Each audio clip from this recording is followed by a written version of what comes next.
கிறிஸ்துவில் பிரியமான மகிமை தொலைக்காட்சி நேயர்களே, கடுமையான சூழ்நிலையிலும் நாம் ஒருமித்து ஜெபிக்கும்படியாக தேவன் தந்த நல்ல பாக்கியத்திற்காக நன்றி சொல்லி இந்த நாளின் நிகழ்ச்சியை தொடங்குவோம். கர்த்தர் நம்மோடு இருந்து பெரிய காரியங்களை செய்வாராக. சார் சொன்னது போல் கடுமையான சூழ்நிலை தான். ஒரு நெருக்கடியான காலகட்டத்தில் நம்ம போய்கிட்டு இருக்கிறோம். உலகத்தில் இதுவரை எந்த தலைமுறையுமே சந்திக்காத மிகப்பெரிய துயரங்களை துன்பங்களை சந்திச்சுக்கிட்டு இருக்கிறோம். தினந்தோறும் மரண செய்திகள் வந்து கொண்டே இருக்கிறது. அந்த காலங்களில் இருந்ததை விட அந்த காலத்தில் இவ்வளோ மருத்துவ வசதி இல்லை.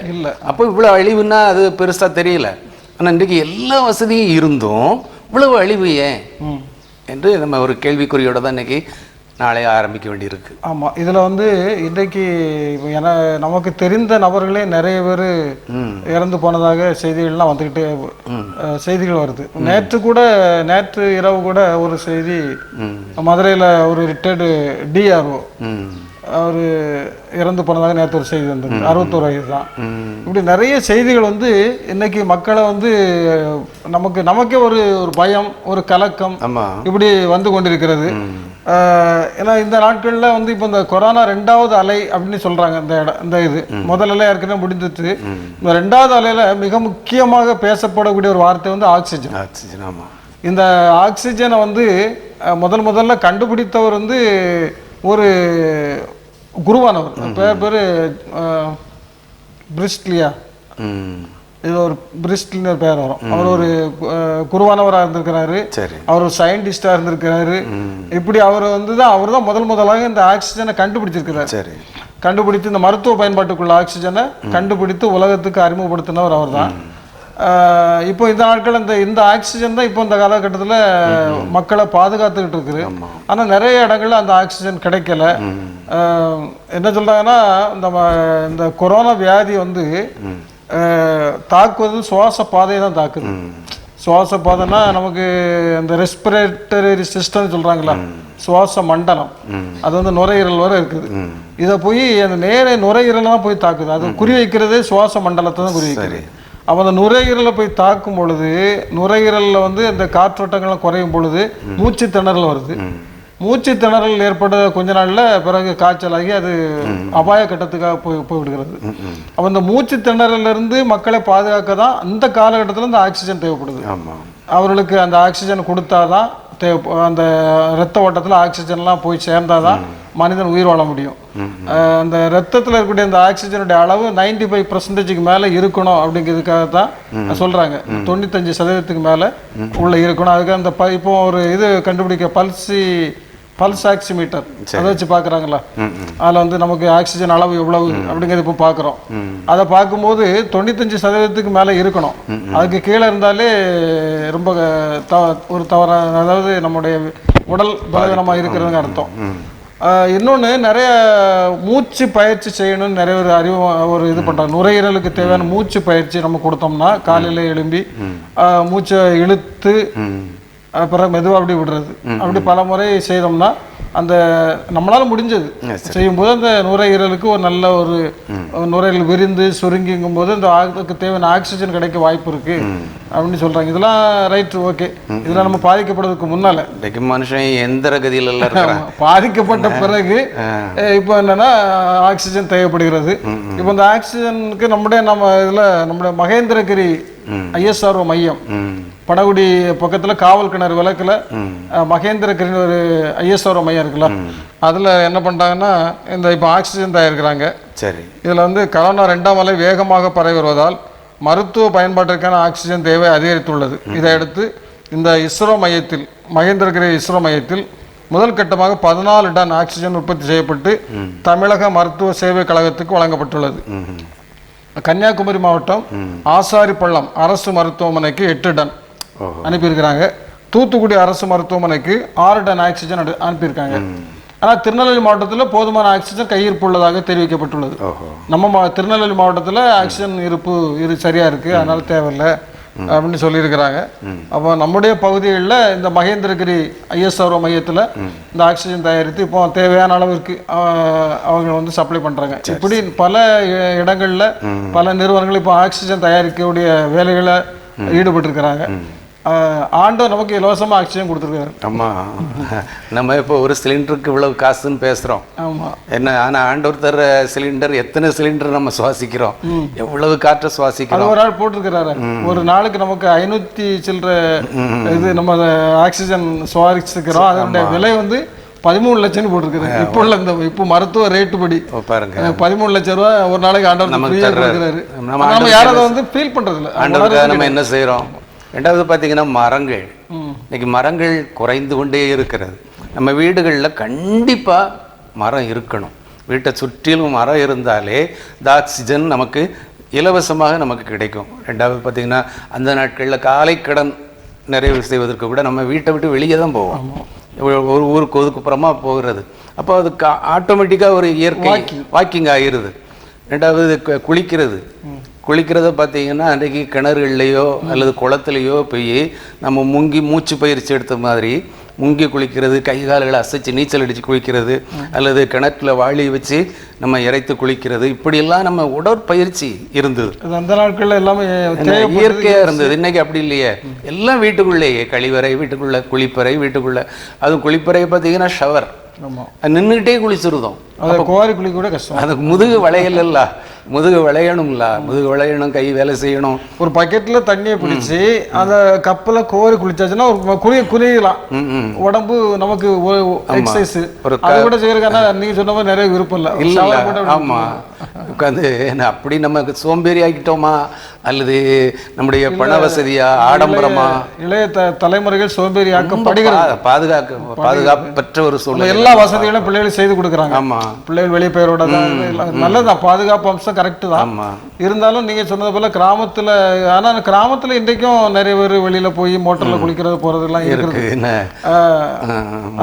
குளிக்கிறதுக்கு இங்க வயல் இங்க இருக்கு, இப்போ வயற்காடெல்லாம் போயிட்டு தோட்டக்காடெல்லாம் போயிட்டுத எல்லாம் இந்த விளைநிலங்கள் எல்லாம் இன்னைக்கு தொழிற்சாலைகளாகவும் வீட்டு மனைகளாகவும் பிளாட் போட்டு விற்க ஆரம்பிச்சிட்டோம். அதனால இந்த ஆக்சிஜன் அளவு குறைஞ்சிச்சு. மரங்கள் எல்லாமே இல்லாதனால ஆக்சிஜனுடைய அளவு குறைஞ்சிச்சு. இன்னைக்கு நம்ம ஆக்சிஜன் தயாரிப்பதற்கு எப்படிடா நம்முடைய நோயாளிகளை காப்பாற்றுறதுக்கு தட்டுப்பாடா இருக்கிறதாக இப்போ இருக்கு. ஆனால் நிறைய இடங்கள் இப்போ தயாரிக்கிறதுனால ஓரளவு ஆக்சிஜன். டெல்லியில கார்லாம் கியூல நிக்குதான், ஆக்சிஜன் வாங்குற இடத்துல கார்ல கியூல நிக்கிறாங்களாம். கார் கொண்டு போய் ஒரு சிலிண்டராவது கிடைச்சிடாதா அப்படின்னு சொல்லி கெஞ்சிக்கிட்டு நிற்காங்களாம். அப்போ அவங்க அங்கேருந்து சொல்கிறாங்க, நாங்கள் இங்கே வந்து ஆக்சிஜனுக்கு இவ்வளவு கஷ்டப்படுறோம், நீங்கள் கிராமங்களில் உங்களை நீங்களே பாதுகாத்துக்கிடுங்க, சமூக இடைவெளியோடு நடந்துக்கிடுங்க, முகக்கவசம் அணிந்துடுங்க. அவசியம் இல்லாமல் வீட்டை விட்டு வெளியே வராது. இன்றைக்கி அவசியம் இல்லாமல் நம்ம இன்றைக்கி வீட்டை விட்டு வெளியே வந்து அங்கே உட்காந்து இங்கே உட்காந்து கதை பேசுகிறதுனால தான். ஆனால் அதை இதைத்தான் சங்கீதக்காரன் 1ஆவது சங்கீதத்தில் என்ன சொல்கிறான்? துன்மார்க்கருடைய ஆலோசனைகளை நடவாத, பாவியுடைய வழியில் இல்லாதே, பரியாசக்காரர் உட்காரும் இடத்தில். இன்னைக்கு கடையில் ஒரு டீ ஸ்டாலில் கூட போய் உட்காந்து டீ குடிக்க முடியாது, சலூனில் உட்காந்து நம்ம முடி வெட்டுறது வர ஒரு ஆள் வெயிட் பண்ண முடியாது. கல்யாண வீடுகளில் அதே போல் எங்கேயும் வெயிட்டிங்கே இல்லை, கூட்டம் கூடாத அப்படின்னு தானே சொல்கிறாங்க. கூட்டம் கூடாத, பஸ்ஸில் நீ சீட் இருந்தால் போ, இல்லைன்னா இறங்கிரு. இப்படி ஒரு கட்டுப்பாடெல்லாம் கொண்டு வந்து தான் மனுஷனை நம்ம சரிப்படுத்த வேண்டியிருக்கு. இந்த காலகட்டம், இந்த மோசமான கால நெருக்கடியான ஒரு சூழ்நிலை. இன்னொரு செய்தி போட்டு நம்முடைய இந்தியாவுக்கு ஏறத்தாழ 40 நாடுகள் உதவி செய்யறதுக்கு முன் வந்திருக்கிறது. அமெரிக்கா, ரஷ்யா உட்பட பல நாடுகள், 40க்கும் மேற்பட்ட நாடுகள் ஆக்சிஜன் வழங்குவதற்கு, பிறகு தடுப்பூசிகள் வழங்குவதற்கு, இப்படி பல மருத்துவ பொருட்கள் வழங்குறதுக்கு ஒரு 40 நாடுகள் முன் வந்திருக்கிறதாக. ஏன்னா இப்போ இந்த 2வது அலையில பாதிக்கப்பட்டது இந்தியா தான். நம்முடைய நாடு தான் ரொம்ப அதிகமாக பாதிக்கப்பட்டிருக்கு. அதனால உலக நாடுகளும் நமக்கு உதவி செய்வதற்கு முன் வந்திருக்கிறது. ஒரு கவிஞன் சொல்றான், என்ன வளம் இல்லை இந்த திருநாட்டில். எந்த வளம் இல்லைன்னு நான் கேட்குறேன். எல்லா வளமும் கடவுள் கிருபையினால நம்ம இந்தியாவில் இருக்கு. ஆனால் நம்ம அதை பயன்படுத்த தெரியாமல் அல்லது தகாத விதத்தில் நம்ம பயன்படுத்துகிறோம், அல்லது பல விதமான துஷ்பிரயோகம் செய்யப்படுது. அதை பயன்படுத்தாமல் அதை விலையை, இப்போ பார்த்திங்கன்னா வெங்காயம் வந்துச்சுன்னா அந்த வெங்காயம் விளையும் போது அதை பதுக்க ஆரம்பிக்கிறாங்க. தானியங்கள் விளையும் போது அதை பதுக்கல், என்ன விலை உயரும் அப்போ விற்கலாம். இல்லை, இப்போவுமே நீங்கள் இந்த ரெப்சிடிவிர்னு ஒரு மருந்து இருக்குல்ல, அதை பதுக்கி இப்போ ஒரு டாக்டர் அரெஸ்ட் பண்ணியிருக்காங்க நேற்று செய்து. இந்த மருந்தையே இப்படி பண்ணுறாங்களே, மருத்துவர் அரெஸ்ட் பண்ணியிருக்காங்க. படித்தவங்க தானே அந்த செயல் செய்கிறாங்க. அப்போ பிறகு வியாபாரிகள் நம்ம குறை சொல்றதுக்கு என்ன இருக்குது? ஏன்னா இந்த மாதிரி ஒரு சூழ்நிலைகளில் நம்ம அழகான ஒரு நாடு. இந்திய நாடு சிறப்பான நாடு, எல்லா வசதிகளும். குறிப்பாக நம்ம தமிழகத்தை பார்த்தீங்கன்னா மற்ற மாநிலத்தில் நம்ம போய் பார்த்தா தான் நம்ம தமிழகத்தினுடைய மேன்மையை தெரிய முடியும். இன்னைக்கு பீகார் போங்க, மகாராஷ்டிரா போங்க, இவ்வளவு ஒரு சுகாதாரமான ஒரு சூழலையே நீங்கள் அந்த மாநிலத்திலலாம் பார்க்க முடியாது. ஆனால் இங்கே தமிழகம் ஒரு இயற்கையான ஒரு நல்ல கட்டுக்கோப்பான ஒரு சிஸ்டம், அழகான ஒரு, இப்போ குறிப்பாக எடுத்துட்டிங்கன்னா இந்த நெல்லை, குமரி, தூத்துக்குடி மாவட்டங்களில் நல்ல தண்ணீர் செழிப்பு இருக்குது. எந்த வருஷத்தில் இந்த மே மாதம், ஏப்ரல் மாதம் தண்ணி இருந்துச்சு, குளத்தெல்லாம் தண்ணி இருக்குது. இன்றைக்கி கூந்தங்குளம் அப்படிங்கிற இடத்துலலாம் பறவைகள் வந்து நிறைய தங்கி இருக்குது. ஒரு அழகான ஒரு சுகாதாரமான நாடு. ஆண்டவர் இதை தந்திருக்காரு. இந்த செல்வத்தை நினைத்து நம்ம சந்தோஷப்படாமல் அழிவின் பாதையை நோக்கியே போய்கிட்டு இருக்கிறோம். எந்த விதத்திலெல்லாம் அதை அழிக்க முடியுமோ அதை அழித்து கொண்டிருக்கிறோம். அதனால் இப்படிப்பட்ட ஒரு சூழ்நிலை வராதபடி கர்த்தருடைய பாதுகாப்பு நமக்கு கிடைக்கத்தக்கதாக இந்த நாளில் முதல்ல ஆக்சிஜன் தேவைப்படுவோருக்காக நாம் ஜெபிப்போம். மண்ணுயிரை காப்பவரே, எங்களுக்கு சுவாசத்தை கொடுத்தவரே உமக்கு ஸ்தோத்திரம் ஆண்டவரே. ஆதியிலே மனிதனை படைத்து நீர் அவனுக்கு ஜீவ சுவாசத்தை ஊதினீர் சுவாமி. இந்த நாட்களிலும் அந்த சுவாசத்தினாலே நாங்கள் பிழைத்து கொண்டிருக்கிறோம் ஆண்டவரே. நீர் தந்த காற்று, நீர் தந்த தண்ணீர், நீர் தந்த வெளிச்சம், இவைகளின் மூலமாகவே நாங்கள் வாழ்ந்து கொண்டிருக்கிறோம் ஆண்டவரே. இந்த நாட்களிலே நாங்கள் அதை உணர்ந்து கொள்ள ஆண்டவரை உதவி செய்வீராக. ஆண்டவரே, இந்த கொரோனா 2வது அலை இருக்கிற இந்த காலகட்டங்களிலே நாங்கள் நம்முடைய பாதத்திலே நாங்கள் கெஞ்சுகிறோம் ஆண்டவரே. அநேக மக்களுக்கு ஆண்டவரே இந்த நாட்களிலும் ஆண்டவரே அவர்களுக்கு மூச்சு திணறலினால் அநேகர் மரித்து போவதை நாங்கள் குறித்து கேள்விப்படுகிறோம். கர்த்ததாமே அவர்களுக்கு தேவையான ஆக்சிஜன்கள் கிடைப்பதற்கு ஆண்டவரே நல்ல வழிவகைகளை செய்ய வேண்டும் என்று ஜெபிக்கிறோம். ஆண்டவர், இதற்கென்று அநேக நிறுவனங்கள் முன்வந்து ஆக்சிஜன் தயாரிக்க போவதாக நாங்கள் செய்தித்தாட்களில் வாசிக்கிறோம். ஆண்டவரே, ஒவ்வொரு மாவட்டத்தின் தேவைகளுக்கு தக்க ஆக்சிஜன்கள் கிடைக்கத்தக்கதாக ஆண்டவரே நீர் பெரிய காரியங்களை செய்ய வேண்டும் என்று ஜெபிக்கிறோம். ஆண்டவர், அதற்கென்று ஆண்டவரே உழைக்கிற மக்களுக்கு தேவையான ஞானத்தை கொடுக்க வேண்டும் என்று ஜெபிக்கிறோம். ஆண்டவரே, இந்த ஆக்சிஜன் கொண்டு செல்வதற்கு தேவையான போக்குவரத்து வசதிகள் ஆண்டவரே அதை உருவாக்கி கொடுக்க வேண்டும் என்று ஜெபிக்கிறோம். ஆண்டவரே, என்னுடைய தேசத்தில் உள்ள ஜனங்கள் எல்லாரும் பாதுகாப்போடு வாழ்வதற்கு ஆண்டவரே நீர் கிருபை தர வேண்டும் என்று ஜெபிக்கிறோம். ஆண்டவரே, இந்த நாட்களிலும் ஆண்டவரே இந்திய தேசத்திற்கு உதவுவதற்காக முன்வந்த 40 நாடுகளுக்கும் மேலான நாடுகளுக்கு நம்முடைய சமூகத்தில் நாங்கள் நன்றி செலுத்துகிறோம். அநேக நாடுகள் ஆண்டவரை இந்தியா தேசத்திற்கு உதவுவதற்கு முன்வந்ததை நினைத்து நாங்கள் ஆண்டவர்களுக்குள்ளாக மகிழ்ச்சி அடைகிறோம், சந்தோஷம் அடைகிறோம். அந்த நாடுகள் எல்லாத்தையும் நீர் ஆசீர்வதிக்க வேண்டும் என்று ஜெபிக்கிறோம். ஆண்டவர், நாட்களிலும் கொரோனா காலம் இந்த இதில் பாதிக்கப்பட்டு மருத்துவமனையில் ஆண்டவரே மூச்சு திணறினால் போராடி கொண்டிருக்கிற அநேக மக்களுக்காக ஜெபிக்கிறோம். ஆண்டவரே இளம் வயது, ஆண்டவரே சிறிய வயதில் உள்ள பிள்ளைகள், ஆண்டவரே வயது முதிர்ந்த நிலையில் இருக்கிற பல தரப்பில் உள்ள மக்களும், ஆண்டவரை ஏழை பணக்காரன் என்று இல்லாதபடி, உயர்வு தாழ்வு இல்லாதபடி அநேக மக்கள் மருத்துவமனைகளில் போராடி கொண்டிருக்கிறார்கள் சுவாமி. கர்த்ததாமே அவர்களுக்கான பாரத்தோடு ஜெபிக்கிறோம். அவருடைய குடும்பங்களுக்காக பாரத்தோடு ஜெபிக்கிறோம். ஆண்டவரை பெரிய விடுதலை, ஒரு பெரிய சுகத்தை கொடுக்க வேண்டும் என்று ஜெபிக்கிறோம். ஆண்டவரே உம்மை நோக்கி நாங்கள் ஜெபிக்கிற பொழுது, நாங்கள் உம்முடைய சமூகத்தில் வந்து தாழ்த்தி ஜெபம் பண்ணுகிற பொழுது, ஆண்டவரே எங்களுடைய பாவங்களிலிருந்து நாங்கள் ஆண்டவரே ஒரு விடுதலை பெற்று நாங்கள் நம்முடைய சமூகத்தில் ஜெபிக்கிற பொழுது இந்த தேசத்திற்கு சேமத்தை கொடுக்கிற எங்கள் நல்ல ஆண்டவர், இந்த நாட்களிலும் ஆண்டவரே எங்களுடைய மக்களுக்காக நாங்கள் பாரத்தோடு நம்முடைய சமூகத்தில் ஜெபிக்கிறோம். ஆண்டவரே எங்களுடைய தேசம் பாதுகாக்கப்பட வேண்டும் என்று ஜெபிக்கிறோம். இந்த கொள்ளை நோயிலிருந்து ஆண்டவரே தேசம் தப்புவிக்கப்பட வேண்டும் என்று ஜெபிக்கிறோம். கர்த்ததாமே மனம் இறங்க வேண்டும் என்று ஜெபிக்கிறோம். ஆண்டவருடைய பிள்ளைகளுக்கு நாட்களிலும் மருத்துவமனையில் இருக்க அனைத்து பிள்ளைகளுக்கும் கர்த்தருடைய பாதுகாப்பை நீர் கொடுக்க வேண்டும் என்று ஜெபிக்கிறோம். நல்ல சுகத்தை, நல்ல பலனை உடைய பிள்ளைகளுக்கு கொடுக்க வேண்டும் என்று ஜெபிக்கிறோம். தேவன் தாமே எல்லா காரியங்களிலும் ஆண்டவருடைய தேசத்திற்கு ஒத்தாசாய் எழுந்தருள வேண்டும் என்று உம்முடைய சமூகத்தில் ஜெபிக்கிறோம். மீட்பர் இயேசுவின் ஜெபிக்கிறோம் நல்ல பிதாவே, ஆமென். இன்னொன்று மே 1ஆம் தேதி உலக தொழிலாளர் தினம், உலக உழைப்பாளர் தினமாக கொண்டாடப்பட்டு வருகிறது வருடம் முழுவதும். அது அவனுடைய வரலாறு என்ன சொல்றதுன்னா, அந்த நாட்களில் பழைய 18ஆம் நூற்றாண்டு 19ஆம் நூற்றாண்டு வரலாறுகளை பார்க்கும் பொழுது தொழிலாளர்களுக்கு வேலை நேரம் 18 மணி நேரம் இருந்தது. 18 மணி நேரம் வேலை செய்திருக்கிறாங்க தொழிலாளர்கள், அடிமைகள் போல. சரி. அப்போ அதிலிருந்து விடுபடுவதற்காக போராட்டங்கள் ஆரம்பிச்சிருக்காங்க. 1806ஆம் ஆண்டு ஒரு போராட்டம் உருவாகிருக்கிறது. அப்போ அதில் 10 மணி நேரம் வேலை செய்யலாம் அப்படிங்கிறதுக்காக ஒரு ஒப்பந்தம் ஏற்பட்டிருக்கிறது. சரி. ஆனால் அது போக பிறகு 1886ஆம் ஆண்டு ஒரு மே மாதம் 1ஆம் தேதி உலக அந்த அமெரிக்க தேசத்தில் உள்ள தொழிலாளர்கள்லாம் ஒன்று கூடி ஒரு பெரிய போராட்டத்தை நடத்துக்கிறாங்க. சரி. அதில் என்ன சொல்றாங்கன்னா, அமெரிக்காவில் சிக்காகோவில் மட்டும் 70,000 தொழிலாளர்கள் ஒன்று கொண்டதாக சொல்றாங்க. அந்த காலத்துல 1886 நம்ம இந்த காலத்துல பெருசா பேசிட்டு இருக்கோம். அந்த காலத்துல 1886ஆம் ஆண்டிலேயே அந்த தொழிலாளர்கள் அனைவரும் ஒன்று கூடி போராடி இருக்கிறாங்க. அப்ப அதுலதான் 8 மணி நேரம் உழைத்தால் போதும் அப்படிங்கிற அந்த ஒரு திட்டத்தை ஒத்துக்கிட்டு இருக்கிறாங்க. தொழிலாளர்கள் 8 மணி நேரம் உழைப்பு அந்த ஒரு இதை நிறைவேற்றி இருக்கிறாங்க.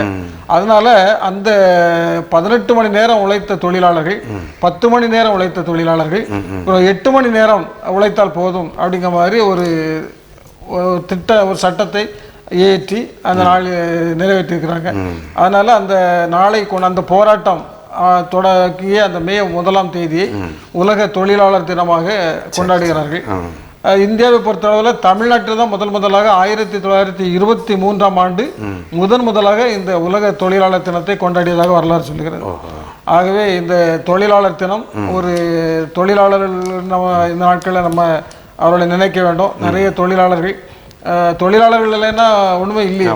அதனால அந்த தொழிலாளர்களை நாம் நினைத்து இந்த நாட்களில் ஜெபிப்போம். நிறைய தொழிலாளர்கள், கட்டிட தொழிலாளர்கள், விவசாய கூலி தொழிலாளர்கள் இருக்காங்க. இப்படி எல்லாம் நிறைய தொழில்களில் ஒவ்வொரு வகையிலும் தொழிலாளர்கள் இருக்கிறாங்க. கல் உடைக்கடை தொழிலாளர்கள், இப்படி நிறைய தொழிலாளர்கள் ஒவ்வொரு தொழில் செய்து கொண்டிருக்கிற அனைத்து தொழிலாளர்களுக்காகவும் இந்த நாளில் நாம் ஜெபிப்போம். கர்த்தர் அவருடைய உழைப்பிற்கேற்ற ஊதியத்தை கொடுக்கணும். அந்த ஊதியத்தின் மூலம் அவருடைய குடும்பம் ஆசீர்வதிக்கப்பட வேண்டும். கர்த்தர் தாமே அந்த தொழிலாளர்களை ஆசீர்வதிக்கும்படியாக, உழைப்பாளிகளை ஆசீர்வதிக்கும்படியாக இந்த நாட்களில் நாம் அவர்களுக்காக ஜெபிப்போம். நம்ம பார்த்தீங்கன்னா பார்வோன் காலத்திலேயே இஸ்ரவேலர்கள் எகிப்தில் அடிமைகளாக இருந்திருக்கிறாங்க. அவங்களும் இந்த மாதிரி ஒரு விடுதலையை விரும்பினாங்க. ஆனால் பார்வோன் கொடுக்கல. ஆனால் அவர்களை விடுவிப்பதற்கு ஆண்டவர் இறங்கி வந்தார். எப்போ இந்த ஜனங்கள் கடுமையான வேலை, முந்திய விட இப்போ அதிகமான வேலையை கொடுக்க இவங்க பழகி பெறுகிறாங்க. ஆனால் பார்வோன் அவங்கள நசுக்கிறதுக்காக அதிக வேலைப்பழுவை கொடுக்குறான். அப்போ அவங்க பெருமூச்சு விட்டாங்களாம். அந்த பெருமூச்சை ஆண்டவர் கேட்டார் அப்படின்னு பைபிள் சொல்லுது இல்லை. பெருமூச்சை கேட்டு அவங்கள விடுதலை பண்ணினார். தொழிலாளர்கள் அன்றைக்கு விடுவிக்கப்பட்டார்கள். இன்றைக்கி எப்படி நம்ம 18 மணி நேரம் 10 மணி நேரமாகி 8 மணி நேரமாகி இருக்குதோ அதுபோல் அவர்கள் ஆண்டவர் விடுதலையாக்குகிறார். ரெண்டாவது பார்த்திங்கன்னா மே 1 இயேசுவை வளர்த்த தகப்பனார் ஜோசப் என்று சொல்லப்படுகிற சூசையப்பர் அவருடைய நாளை இன்றைக்கு குறிப்பாக ரோமன் கத்தோலிக்க சகோதரர்கள் மே 1ஆம் தேதியை சிறப்பாக ஆசரிக்கின்றார்கள். அவர்களுக்காக சிறப்பு வழிபாடுகள் எல்லாம் நடத்தப்படுகிறது. ஆண்டவரே ஒரு தச்சு தொழிலாளியாக ஆமாம், நல்ல கர்த்தர் ஆசீர்வதிக்க. தொழிலாளர்கள் என்பது போற்றப்பட வேண்டியவர்கள். ரெண்டாவது, அவர்கள் வேலை செய்கிற இடம்தான் ஆலயம். ஆலயத்துக்கு போய் தான் அவன் ஆராதிக்கணும்னு இல்லை. அவன் இருக்கிற இடத்துலையே உண்மையாக இருந்தால், செய்கிற வேலையில் உண்மையாக இருந்தால் அவன் அங்கே ஆண்டவரை அநேகருக்கு வெளிப்படுத்த முடியும். நம்ம மைக் பிடிச்சி இயேசு நல்லவர், இயேசு வல்லவர்னு சொல்கிறத விட நம்முடைய செயல்னால கரெக்டாக நம்ம அந்த அலுவலகத்துக்கு போகிறோமா, நம்முடைய வேலைகள் பணி நேரத்தில் அந்த 8 மணி நேரமும் நம்ம சரியாக என்னுடைய வேலை செய்தேனா, இப்படி நம்ம பார்க்கும்போது நம்ம அந்த அடுத்தவனை குறை சொல்லக்கூடாது. அவன் அப்படி வரானே, இவன் எப்படி வராள, அவன் வாங்குறாள். நம்ம சரியாக இருந்தாலே. ஒரு சமயத்தில் ஒரு வரலாற்று பேராசிரியர் தன்னுடைய பையன் தொந்தரவு பண்ணுதான்னு சொல்லி ஒரு சின்ன வேர்ல்டு மேப்பை எடுத்து 4 துண்டாக கிழிச்சு இதை சரி பண்ணிடான்னு கொடுக்குறாராம். அந்த பையன் சரி பண்ணி பார்க்கும்போது திடீர்னு ஃபேன் காட்டில் அப்படியே அந்த மேப்பு காட்டில் பறந்துச்சு தான். பறந்து பார்க்கும்போது பார்த்தா பின்னால் ஒரு முகம் தெரிஞ்சுதான். அப்போ அடுத்த புரட்டி பார்க்குறான், ஒரு மார்பு பகுதி, ஒரு கை கால்கள் அடங்கிய பகுதி. இப்படி பின்னால் பார்க்கும்போது பார்த்தீங்கன்னா ஒரு மனுஷன் இருந்தானாம். அதை மனுஷனை அவன் செட் பண்ணுறான். அதுக்கப்புறம் உலகம் சரியாச்சு. இதே போல தான் இன்றைக்கி மனுஷன், குறிப்பாக கிறிஸ்தவன். இன்றைக்கி மற்றவர்களை நம்ம சொல்லக்கூடாது. நான் என் கடமையை செய்தேனா. ஒரு தலைமை ஆசிரியர் எனக்கு தெரியும். அவர் ஆஃபீஸில் அவர் உட்கார்ந்துருக்க சீட்டுக்கு எதிராக ஒரு போர்டு வச்சுருப்பார், நான் என் கடமையை செய்தேனா. அந்த நாட்களில் குருவானவருடைய வீட்டுக்கு போனீங்கன்னா, இன்று ஜெபம் செய்தீர்களா, இன்று வேதம் வாசித்தீர்களா, கடமை என்ன. அப்போ அதெல்லாம் நம்ம சரியா செய்யும்போது சரியா செய்கிறவன் அவன் தொழிலையும் சரியா கண்டிப்பா காலையிலே ஜெபம் பண்ணி ஆமா காலையிலே வேத வாசித்து அவன் ஒரு பணிக்கு செல்லக்கூடிய ஒரு தொழிலாளியோ உழைப்பாளியோ அரசு ஊழியரோ ஆசிரியரோ யாரா இருந்தாலும் அவன் தன்னுடைய பணியில் நேர்மையாக 100% சரியா இருப்பான். அவனுக்கு எல்லா விதமான ஆசீர்வாதங்களும் கர்த்தர் கொடுப்பார். கண்டிப்பா என்ன அவனுடைய குடும்பம் ஆசீர்வாதமா இருக்கும். சிலர் வந்து பார்த்தீங்கன்னா வீட்டில் பைபிள் வாசிக்க நேரம் இல்லை. லேடிஸ் சொல்லுவாங்க, காலையில் எழுந்து நான் வேலையெல்லாம் முடிச்சுட்டு வேலை ஆஃபீஸுக்கு வரும்போது பைபிள் வாசிக்கலை, அதனால் நான் 10 மணிக்கு ஆஃபீஸுக்கு வந்த உடனே பைபிளை திறந்தேன் அப்படின்னா அது தப்பு. நீ பைபிளை வாசிக்கிறதுக்கு உரிய நேரம் அந்த நேரம் இல்லை. ஏன் மத்தியானம் 1 மணிலேருந்து 2 மணி வரை வாசியேன் என்ன? கர்த்தர் அதெல்லாம் கண்டிக்க மாட்டார். நீ வேலையில் சரியாக இருக்கியா, நீ பைபிள் வாசித்தியா, ஜெபம் பண்ணி, அதை விட உன்னுடைய கொடுக்கப்பட்ட வேலையில் அந்த வேலை கிடைக்கிறதுக்காக நம்ம எத்தனை பேர்கிட்ட கையை காலை பிடிச்சி கெஞ்சிருப்போம், எவ்வளவு ஆண்டவர்கிட்ட எவ்வளோ கண்ணீர் சிந்தி இருப்போம். ஆனால் வேலைக்கு வந்த பிறகு நம்ம சம்பளம் வாங்குகிற நாள் நம்முடைய எவ்வளோ முகம் சந்தோஷமாக இருக்கோ அதே போல் கடவுளை மறந்துவிடும். நம்ம முதல் இடம் ஆண்டவருக்கு தான். முதலாவது தேவனுடைய ராஜ்யத்தையும் அவருடைய நீதியையும் தேடுங்கள். ஆண்டவர் பஸ்ஸு விட்டுட்டேன்னு சொல்லி ஓடி வந்தாலும் 2வது ஒரு பஸ் நமக்காக தந்திருப்பார். கரெக்டாக நம்ம ஆண்டவர் அப்படியே குறித்த இடத்துல கொண்டு நிறுத்துவார். அவர் கண்மலையின் மேல் நம்மை நிறுத்த வல்லவர். அதனால தான் ஆதியாகமம் 26 அதிகாரத்தை எடுத்திங்கன்னா ஈசாக்கு குறித்து சொல்லும்போது, ஈசாக்கு விதை விதைத்தான். எப்போ? பஞ்ச காலத்தில் அவன் விதை விதைக்கிறான். ஆண்டவர் அதுக்கு 100 மடங்கு பலன் கொடுத்தார் என்று நம்ம பார்க்குறோம். ஆண்டவர் நம்முடைய கையின் கிரியைகளை ஆசீர்வதிக்கிற தேவன். அதனால தான் கல்யாண ஆராதனைகளையே 128ஆம் சங்கீதம் வாசிக்கிறாங்க. கர்த்தருக்கு பயந்து அவர் வழிகளில் நடக்கிறவன் எவனோ அவன் பாக்கியவான், உன் கைகளின் பிரயாசத்தை நீ சாப்பிடுவாய். கைகளின் பிரயாசம். ஆமா, சும்மா இருந்துட்டு ஆண்டவரே ஆசீர்வதின்னு எப்படி ஆசீர்வதிச்சார்? ஈசாக்கு விதை விதைத்தான், விதைச்ச பிறகுதான் ஆண்டவர் ஆசீர்வதிக்கிறார். கைகளின் பிரயாசத்தை தான் ஆண்டவர் ஆசீர்வதிக்கிறார். அதனால அந்த உழைப்பு தொழில் அதுக்கு தான் ஆண்டவர் வந்து முதலிடத்தை கொடுக்கணும். நம்ம பவுல் கூட நம்ம வேதத்தில் வாசிக்கிறோம், கூடார தொழில் செய்துதான் அவர் ஊழியத்தை செய்திருக்கிறாரு. அது யார்ட்டையும் கையேந்தலையே, அவர் யாருக்கும் பாரமா இருந்ததுன்னு சொல்றாரு. அதனால கண்டிப்பாக அன்பு மகிமை தொலைக்காட்சி நேயர்களுக்கு நாங்கள் அன்போடு கேட்டுக்கொள்கிற ஒரு காரியம் என்னன்னா, கடமையை நீங்கள் சரியா செய்ய. என்ன? ஆண்டவர் உங்களை தண்ணீரின் மேல் ஆகாரத்தை போடு, அநேக நாட்களுக்கு பின் அதன் பலனை காண்பாய். நான் வேலை செய்யாமல் இப்போ ஸ்டவ்வை பற்ற வைக்காமல் சோறு எப்படி எங்கே வேகும்? ஸ்டவ்வை பற்ற வச்சா தானே சோறு வேகும். அதனால நம்ம ஒரு அடி எடுத்து வச்சா ஆண்டவர் பல அடிகள் நம்மோட கூட வர்றதுக்கு அவர் ஆயத்தமாக இருக்கிறார். நான் இன்னும் சோம்பேறிய மாதிரி காலையில் தூங்கிக்கிட்டே இருப்பேன்னா இருமண்டத்தில் போய் கற்றுக்கொள். ஆண்டவர் அப்படிப்பட்ட ஆசீர்வாதங்களை நம்ம தர முடியாது. இந்த தொழிலாளர் தினம் நமக்கு கற்றுத்தரக்கூடிய காரியம், நாம் எல்லோருமே தொழிலாளிகள் தான். யாரும் இன்னைக்கு இருக்கிற முதலாளிகள் கூட நேற்று தொழிலாளியாக இருந்தவங்க தான். அதுவும் முதலாளி என்கிறது ஒரு தொழில் தான். அவர் அத்தனை பேரை நிர்வாகம் பண்றாருல, அதுவும் ஒரு தொழில் தானே. அவர் முதலாளி அல்ல. வேதத்தில் பார்த்தீங்கன்னா, எஜமான்களே உங்கள் வேலைக்காரரிடத்தில் அன்பு கூறுங்கள். அதே போல் வேலைக்காரர்களை சொல்லும்போது கூட உங்கள் எஜமான்களிடத்தில் அன்பு கூறுங்கள். இப்படி ஒருத்தருக்கு ஒருத்தர் பரஸ்பரம் அன்பு தான். என்கிட்ட பணம் இருக்கு, நீ என்கிட்ட வேலை பார்க்குறவன் தானே, அந்த எண்ணம் இருக்கக்கூடாது. அதே போல் நான் எப்போ வந்தால் உனக்கு என்ன என்கிற எண்ணமும் இருக்கக்கூடாது. யாருக்காகவும் நீங்கள் பார்க்காங்க, கடவுள் பார்க்குறார். நம்ம எப்போ போகிறோம், நம்ம எப்போ இன்றைக்கி ஃபிங்கர் பிரிண்ட் வைக்கிறோம், பயோமெட்ரிக் அட்டண்டன்ஸ், அதுக்கு பயப்படுறோம். ஆனால் கடவுளுக்கு பயப்பட மாட்டோம். அன்றைக்கி ஒருத்தர் ஒரு சாதாரண ஒரு ஆஃபீஸில் போகிறேன். அந்த ஆஃபீஸில் வேலை பார்த்த ஒரு ரிட்டையர்டு ஸ்டாஃப் வர்றார். அங்கே இருக்கிறவன் வெளியே உட்காந்து கதை பேசிக்கிட்டு இருந்தவன், மொபைல் பார்த்துக்கிட்டு இருந்தவன்லாம் ஓடி வந்து அவன் சீட்டில் உட்காரதான். ஏன்னா அவருடைய சின்சியாரிட்டி அந்த ஆஃபீஸில் பேசியிருக்காங்க. அவர் அவ்வளோ சின்சியரான ஒரு ஆஃபீஸர் அப்படின்னு சொல்லி அவரை பார்த்தோன்னே இவன் தன்னுடைய சீட்டுக்கு வர்றான். அதுவரை உட்காந்து கதை பேசிக்கிட்டு இருந்தவங்கெல்லாம் வேலை செய்கிற மாதிரி உட்காந்து ஆக்ட் பண்ணுறாங்க. நமக்கே அவர் அப்போ அவ்வளவு கண்ணியத்திற்குரியவராக இருக்கிறார். ரிட்டையர்ட் ஆன பிறகும் அவருக்கு ஒரு மதிப்பு அந்த ஆஃபீஸில் இருக்குதுன்னா உழைப்புக்கு மரியாதை உண்டு. அதே போல் நம்ம எங்கே போனாலும் நம்முடைய கையின் பிரயாசம், வியர்வை ஆண்டவர் ஆசீர்வதிக்கிற ஆண்டவர். நம்ம வியர்வையை ஒரு நாள் அவர் வீணாக போகவே விட மாட்டார். இந்த தொழிலாளர்களுக்காக ஒவ்வொரு தொழிலாளர்களும் சில ஆபத்தான தொழிலை செய்யக்கூடியவங்களும் இருக்கிறாங்க. இன்றைக்கி ட்ரைனேஜ், கழிவு நீர், அதில் கூட நம்ம இறங்கி வேலை செய்கிறாங்க. அதில் அவங்க இறங்கலைன்னா நம்ம பகுதியெலாம் நாரி போகும். நம்ம நம்ம சிகையை முடியை அலங்காரம் பண்ணுறதுக்கு அவங்க அந்த தொழிலை செய்யலைன்னா நம்ம முடியெல்லாம் எப்படி இருக்கும் பாருங்கள். நம்ம துணியை துவைக்கிறதுக்கு கஷ்டப்பட்டு கொண்டு அங்கே கொண்டு போட்டுருதோம். ஆனால் அவன் அழகாக அதை நமக்கு வாஷ் பண்ணி அயர்ன் பண்ணி நமக்கு தரோம். நம்ம நீட்டாக அன்றைக்கி மாப்பிள்ளை மாதிரி வெளியே வந்துடுறோம். ஒரு தொழிலாளி, ஒரு டெய்லர் ஒரு தொழிலாளி. அந்த துணி அது உற்பத்தி ஆகிற இடத்துல அநேக தொழிலாளர்கள் எவ்வளவோ பணியாக தன்னுடைய குடும்பத்தை எல்லாம் கஷ்டத்தை எல்லாம் பார்த்து அவங்க வீட்டில் சம்பளத்தை கொண்டு போனால் தான் சோறு பொங்க முடியும். அப்படிப்பட்ட நிலையில் அவர்கள் வேலை செய்கிறாங்க. அந்த தொழிலாளர்களை நாம் நினைத்து அந்த தொழிலாளர்களை கர்த்தர் ஆசீர்வதிக்கணும். யாரையும் அருவருப்பாக எண்ணாதபடி, யாரையும் அலட்சியமாக எண்ணாதபடி மதிப்பு கொடுப்போம். அந்த தொழிலாளர்களுக்கு வந்தனை செய்வோம் என்று சொல்லி பாடுவார். அந்த தொழில் செய்கிறவர்களை நம்ம போற்றணும், புகழணும்.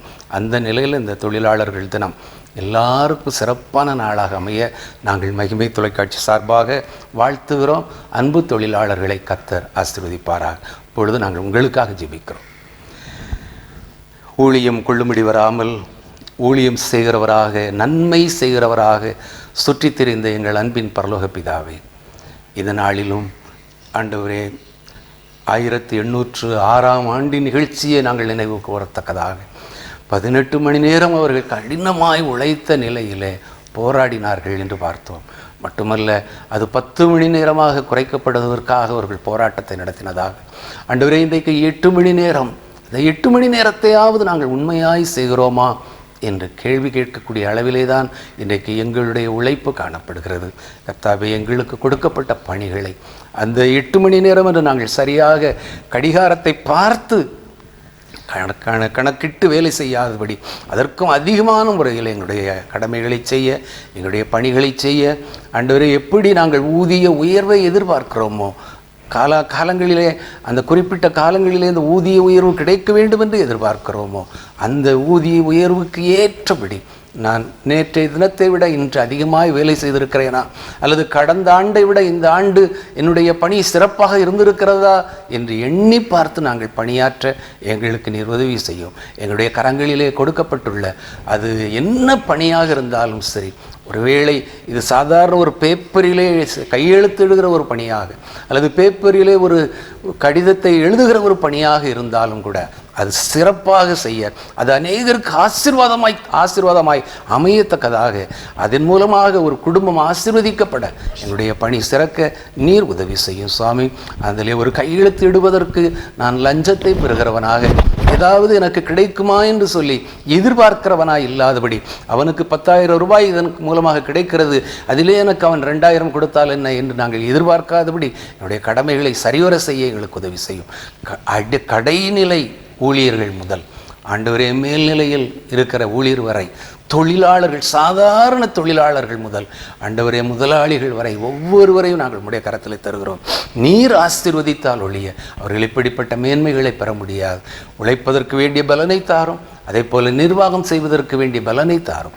ஒவ்வொருவரையும் உடைய வல்ல கரத்தினால் ஆசீர்வதித்து வழிநடத்த வேண்டும் என்று ஜெபிக்கிறோம். தொழிலாளர்கள் அனைவருக்கும் இந்த ஆண்டு ஆசீர்வாதத்தின் ஆண்டாய் அமையட்டும். இயேசுவின் நாமத்தில் ஜெபிக்கிறோம் நல்ல பிதாவே, ஆமென்.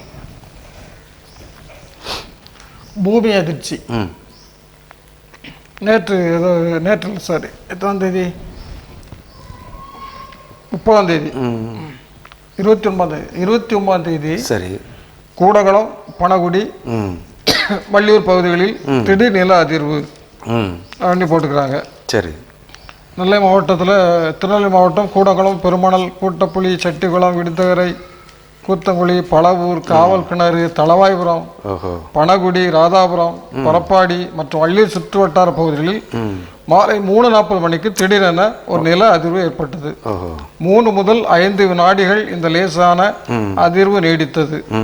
இதனால் பொதுமக்கள் வீடுகளில் இருந்து அலறி அடித்துக் கொண்டு வெளியே வீதிக்கு ஓடி வந்ததாக செய்தி வந்திருக்கிறது. சரி, இது திருநெல்வேலி மாவட்டத்தின் நில அதிர்வு 2.3 ரிக்டர் அளவு பதிவாகி இருக்கிறதாகவும் வந்திருக்கிறது. மதுரையிலிருந்து 175 கிலோமீட்டர் தொலைவில் நிலஅதிர்வு ஏற்பட்டதாக சேலம் வானிலை ஆராய்ச்சி நிலையத்தின் அதிகாரி இளங்கோவன் தெரிவித்தார். 2.3 ரிக்டர் அளவு நில அதிர்வு இருந்திருக்கிறதாக பதிவு செய்யப்பட்டிருக்கிறது. இந்த நில அதிர்வை நான் வீட்டில் இருந்தபோது நானும் உணர்ந்தேன், நிறைய பேர் உணர்ந்ததாக சொன்னாங்க. ஒரு சின்ன ஒரு சத்தம், ஒரு அதிர்வு லைட்டா எல்லாருமே ஃபீல் பண்ணோம். இது வந்து இந்த பகுதிகளில் நில அதிர்வு ஏற்பட்ட செய்தித்தாள் வந்திருக்கிறது. அதற்கு முன்னால 28ஆம் தேதி அஸ்ஸாமில் அடுத்தடுத்து நிலநடுக்கம், கட்டிடங்கள் குலுங்கியதால் வீதியில் பொதுமக்கள் தெருக்களில் தஞ்சமடைந்தார்கள் அப்படின்னு சொல்லி போட்டு அஸ்ஸாமில் 28ஆம் தேதி நடந்திருக்கு. நம்முடைய இந்த பகுதிகளில் 29ஆம் தேதியும் இந்த பூமி அதிர்ச்சி வந்திருக்கிறது. இது வந்து பூமி அதிர்வு, நில அதிர்ச்சி என்பது வேதாகமத்தில் சொல்லப்பட்டிருக்கிறது. கடைசி காலங்களில் பூமி அதிர்ச்சி, நிலநடுக்கம். ரெண்டாவது பார்த்தீங்கன்னா கடந்த வாரம் நம்ம பேசுன மாதிரி பூமி என்ன, பூமி துளைக்கப்படுது, என்ன பூமி துளைக்கப்படுது, எல்லா இடமும் ஓட்ட ஓட்டையாக தானே இருக்கு. ஏன்னா ஒரு இடத்துல ஷேக் ஆகுனா அந்த ஷேக்கு எவ்வளவோ பாதிக்குது. பூமி உறுதித்தன்மை இன்னைக்கு இழந்துகிட்டு இருக்கு. அதனால நிலநடுக்கங்கள் வரத்தான் செய்யும். ஆனாலும் ஒன்று நிச்சயம் என்னன்னா 91ஆம் சங்கீதம் தான், உன்னதமானவரின் மறைவில் இருக்கிறவன் சர்வ வல்லவருடைய நிழலில் தங்குவான். அதாவது பூமி அதிர்ச்சி, நிலநடுக்கம் அப்படிங்கும்போது நம்முடைய பகுதிகளில் இதுவரை வந்ததே வரல. நாம என்னன்னா இப்போ வட இந்தியாவில் அடிக்கடி நடக்கும். ஆமாம், வட இந்தியாவில் இந்த உத்தரப்பிரதேசம், பீகார் போன்ற பல இடங்கள்ல அடிக்கடி பூமி அதிர்ச்சி நடக்கிறது. நிறைய பூமி அதிர்ச்சியில் நிறைய பேர் இறந்துருக்கிறாங்க. அதெல்லாம் நமக்கு செய்திகளாக தான் பார்த்தோம். ஆனா இப்போ ஓரளவு அது நம்ம பகுதியிலே இந்த பூமி அதிர்ச்சி வந்திருக்கிற நினைக்கும் பொழுது அது ஒரு நமக்கு ஒரு அனுபவத்தை கொடுக்குது. ஒரு மிஷனரி இயக்கத்துல இருந்து கூட சொல்லியிருந்தாங்க, 8வது மாடியில் உட்காந்து ப்ரேயர் பண்ணிட்டு இருந்தாங்களாம். என்ன அப்போ நிலநடுக்கம் வரும்போது கீழே 7 கட்டடங்களும் 7 இடங்களும் அப்படியே தரைமட்டமாச்சுதான். இவங்க 8வது மாடியில் இருந்தவங்க சுகபத்திரமாக வெளியே வந்து சேர்ந்தாங்க. அதனால தான் இது உன்னதமான ஆண்டவருடைய வருகைக்கு ஒரு அடையாளம். மறைவில் இருக்கிறவன் ஆண்டவருடைய நிழலில் தங்குவான். நிலநடுக்கம் ஏற்படாதபடி கர்த்தர் தம்முடைய பிள்ளைகளை பாதுகாக்கும்படியாக நாம் ஜெபிப்போம். அன்பின் நல்ல ஆண்டவரே, இந்த நிலவிலைக்கு நன்றி செலுத்துகிறோம். இந்த நாளிலும் ஆண்டவரே, இந்த பகுதிகளில் ஏற்பட்ட பூமி அதிர்ச்சி குறித்து செய்தித்தாள் வாசித்தோம். கர்த்தர் நீர் எங்களை பல வழிகளில் எச்சரித்து வருகிறீர் என்பதை நாங்கள் உணரத்தக்கதாக ஆண்டவரை கிருபை பாராட்டும். ஆண்டவரே, நாங்கள் உங்களுடைய வருகைக்கு ஆயத்தமாக ஆண்டவருடைய வாழ்க்கையை மாற்றிக்கொள்வதற்கும் என்னுடைய வாழ்க்கையை குறித்து நாங்கள் உணர்ந்து கொள்வதற்கும் ஆண்டவர் இந்த நாட்களிலே நீர் எங்களுக்கு ஆண்டவரே ஒரு உம்முடைய ஞானத்தை தர வேண்டும் என்று ஜெபிக்கிறோம். ஆண்டவரே, நாங்கள் உமக்கென்று வாழ்கின்ற பிள்ளைகளாய் உமக்கு சாட்சி உள்ளவர்களை வாழ்வதற்கு ஆண்டவரே நீர் எங்களுக்கு ஆண்டவரே நாங்கள் எங்களை அர்ப்பணிப்பதற்கு ஆண்டவரை உதவி செய்யும். இந்த நாட்களிலும் ஆண்டவரே நாங்கள் எங்களை தாழ்த்தி அர்ப்பணிக்கிறோம். எங்கள் வழிகளை சீர்தூக்கி பார்க்கிறோம். நல்ல வழிகளை நடப்பதற்கு ஆண்டவரை நாங்கள் அர்ப்பணிக்கிறோம். உங்களுடைய வருகைக்கு நாங்கள் ஆயத்தமாவதற்கு ஆண்டவரே எங்களுடைய எல்லா காரியங்களிலும் ஆண்டவர் நாங்கள் உமக்கென்று நாங்கள் எங்களை தாழ்த்தி அர்ப்பணிக்கிறோம். மீட்பரை ஜெபிக்கிறோம் நல்ல பிதாவே, ஆமென். கிறிஸ்துவுக்குள் மிகவும் பிரியமான மகிமை தொலைக்காட்சி நேயர்களே, இந்த நாளிலும் ஜெபத்தின் மகிமை என்ற நிகழ்ச்சியிலே நாம் ஒன்று கூடி கர்த்தருடைய பாதத்தில் ஜெபித்தோம். ஆண்டவர் நம்முடைய இந்த தேசத்தில் அனுமதித்திருக்கிற கொள்ளை நோய், ஆண்டவர் தம்முடைய வருகைக்கு அடையாளமாக அனுமதித்திருக்கிற இந்த பூமி அதிர்ச்சி, இப்படி பல காரியங்களை ஆண்டவர் நம்மோடு கூட வெளிப்படுத்தியிருக்கிறார். நாம் கர்த்தருடைய சமூகத்திலே தொடர்ந்து ஜெபிப்போம். இதே போன்ற ஒரு நிகழ்ச்சியில் அடுத்த வாரம் உங்களோடு கூட நாம் சந்திக்கும் வரை கர்த்தருடைய கிருபையின் பிரசன்னம் உங்களோடு கூட இருப்பதாக என்று வாழ்த்து விடைபெறுகிறேன். நன்றி, வணக்கம்.